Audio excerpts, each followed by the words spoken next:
Blue, did you finally get a chance to play Mega Man 10? Yeah, that wait took forever. Capcom did the same thing with Mega Man 9, waiting about a month after its release on Wii to release it on the 360. Alright, so how was it? Alright, the gameplay is pretty much the same as its predecessor, with some new additions. First of all, you can play as Mega Man and his brother Proto Man. Proto Man has the ability to do a charge shot and slide, and also use his shield when he jumps, which will block projectiles. Well, so is there any good storyline? Story? You don't need a story for old school greatness. Okay, there is a bit of a story, but it's cliche. A bunch of robots get infected with a virus known as Roboenza, and it's up to Mega Man and friends to help stop the menace that the virus is causing. Old school greatness, huh? Well, I've been looking back on some older games that we played as kids, like Super Mario Brothers, and I remember how difficult they were. Oh, well, Mega Man 10 has a normal difficulty. It also has an easy difficulty for those who have trouble with these games, or Zennis. There aren't as many enemies, and they even put in platforms to help keep you from falling into pits or other traps. Now, once you beat the game, you unlock hard mode, so there's something for people who thought normal wasn't difficult enough. Okay, Smarty Pants, so how was hard mode? I haven't tried it yet. I've been kind of busy with schoolwork. Alright, now I know you love video game music, so how was it in this game? Disappointing. Maybe about a third of the music is alright, but the rest just seems boring. I mean, that's my overall view of the game. Compared to Mega Man 9, it's a bit of a disappointment. Well, what do you mean? It's like they didn't even try for this game. I feel if they waited longer, maybe 4 years instead of 2, it might have turned out better. With Mega Man 9, I think the hype of returning to 8-bit helped make it a better game. 2 years later with Mega Man 10, that magic is gone. So, I guess you're not going to recommend it then? I'd only recommend it to Mega Man fans. I mean, even though it's not as awesome as Mega Man 9, it's still a pretty decent game. Alright, fair enough. But I think now's a good time to mention some of Tsubasacon's events that are going on this year. I definitely want to suggest everyone signing up for the Mystery Dinner. The spots are filling up fast, so sign up while there's still spots left. And don't forget, Zennis, Tsubasacon will hold its annual cosplay masquerade event where we've been asked to host it! Woohoo! Yeah! Yes! Also, some awesome game shows will be appearing again. Please let Pressure Luck and Anime Concentration be there. Also, Phase 1 prices are almost over. It won't be $30 for much longer, so hurry and sign up today at Tsubasacon.org. Alright, now I'm going to play a small sample of music from our guests, The Extraordinary Contraptions. This is Into Your Fade from their new album, Scratch the Aether.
That was Into Your Fade from The Extraordinary Contraptions. Be sure to come and listen to them perform at Tsubasacon 2010. Alright, it's time for Cosplay Corner, and today we have with us cosplayer Clay Saint. Thanks for joining us today. Oh, that's no problem. Glad to be here. Thanks for having me on the show. Great, great. Alright, so I first have to start off with, I'm just so curious, how did you come up with your name? Oh, well, actually it just comes from the Bible. God spat in the earth and made clay, which he made humans out of, and then all those who accept him as their savior are called his saints, so Clay Saint.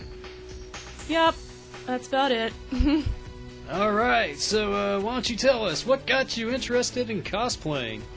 Well, actually, I don't really think I needed to be made interested in cosplay. We just heard there was a con in West Virginia and that we were allowed to dress up, and we were like, yes, we're there! So really, it's natural love. So, tell us, what do you think is your favorite costume so far? Well, that would probably be the Kingdom Hearts 2 Aerith. I think I did that my 3rd year. It was really comfortable, and I got to keep my own hair, so I didn't have to worry about a wig. Plus, I got to wear house shoes around. Yay! Yeah, I remember that. I paid a penny for one of those flowers, since Guild doesn't exist here. Alright, what was your favorite cosplay experience? Oh, wow. Well, there's so many of them. Let's see.